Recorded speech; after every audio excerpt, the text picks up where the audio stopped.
হৃদয় বেদনা আপনাকে বিষয়ে বেশ, আমি তো আর বুঝবো না। তাহলে যারা বুঝবে ওদেরকে ডেকে নেই।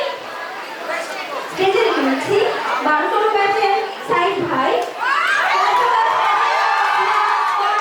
এবং দুর্গাকে।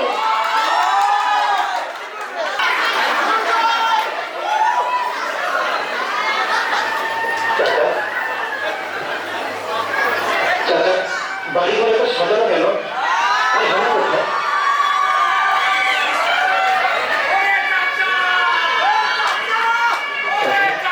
কথা বলছেন না যে, চুপ করে আছেন কেন? এলাকে তুমি ভুলে যাও। ভুলে যাবো? হ্যাঁ বাবা, এলা দিন হয়ে গেছে।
Thank you.